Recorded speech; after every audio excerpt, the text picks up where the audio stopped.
Je fais du conseil en tourisme et en culture, de l'accompagnement, je travaille à l'université de temps en temps, je fais de la musique, je fais du ski et j'écris. J'écris depuis très longtemps. J'écris depuis très très longtemps, je crois que la première fois que j'ai dû écrire, j'avais 5 ans. J'ai eu une mère très littéraire, donc qui me faisait lire des choses très pointues, très jeune. Et ça m'a amené à avoir envie d'utiliser ce vecteur pour m'exprimer parfois. Voilà. L'écriture a toujours été pour moi quelque chose de tout à fait personnel, intime, et puis en plus du reste. C'est-à-dire, je n'avais pas du tout l'idée d'être écrivain, à aucun moment ce qu'on appelle aujourd'hui écrivain professionnel, etc. Alors ça s'est organisé en 2 temps. Le premier temps, c'est quand très tard dans ma vie, j'avais 47 ans, donc voilà, j'ai repassé un master de développement culturel, direction de projet, et là, j'ai fait un mémoire sur le jazz qui a intéressé, et donc ça a été la première, je dirais, la première fois où une édition est venue me chercher pour transformer ce mémoire en livre et a été intéressée. Donc j'ai commencé vraiment comme ça, en termes donc de professionnalisation de l'écriture. Autrement, j'écris depuis toujours et j'écris pour m'amuser et pour me faire plaisir, raison pour laquelle mon écriture est toujours plutôt humoristique, parce que j'écris pour transcender le quotidien, on va le dire comme ça.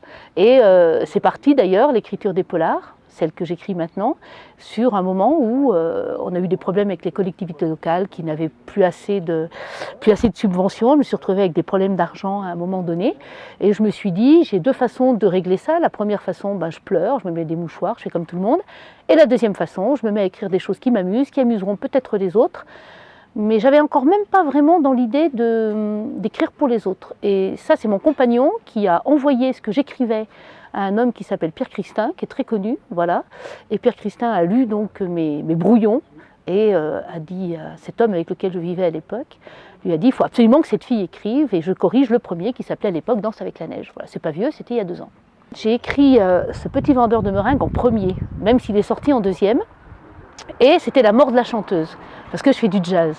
Et je me suis arrivée à un moment de ma vie où, je suis arrivée à un certain âge. J'ai vu quelques vieux chanteurs à la télévision. Je me suis dit, bon, maintenant, il faut se calmer, on va peut-être faire autre chose. Et donc, j'avais envie de tuer cette chanteuse. Et en même temps, j'ai été grand-mère au même moment. Donc, c'est vrai que ça a été quelque chose d'assez choquant. On va le dire un petit peu comme ça. Et donc, j'avais envie de tuer cette chanteuse. Et je ne savais pas bien ce que j'allais en faire de cette chanteuse. J'ai commencé par la tuer. Et après, tout le reste en a découlé. Et puis, pourquoi le polar ?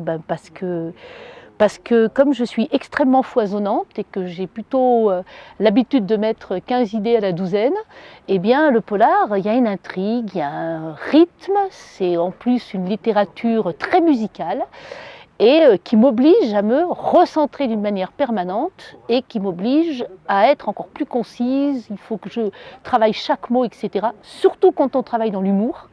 Parce que, je veux dire, il faut que ce soit extrêmement léger. Et la légèreté, elle ne peut être atteinte que dans la même manière que ce que l'on va faire en musique. C'est quand quelque chose ne sonne pas, on enlève 40% des notes que l'on a mis dans le morceau que l'on voulait travailler, et tout à coup, comme par magie, eh bien, les choses se mettent à bouger et à devenir extrêmement légères. C'est-à-dire qu'il faut s'amputer pour bien écrire. Et il faut s'amputer pour bien chanter, il faut s'amputer pour faire de belles choses. Parce qu'en réalité, on doit toujours travailler dans le sens de l'histoire. Et le polar, il est pour ça extrêmement dur et extrêmement génial. C'est qu'il nous oblige à être comme ça. Il y a une intrigue, il y a un truc, il y a un rythme, il faut que ça roule. Voilà.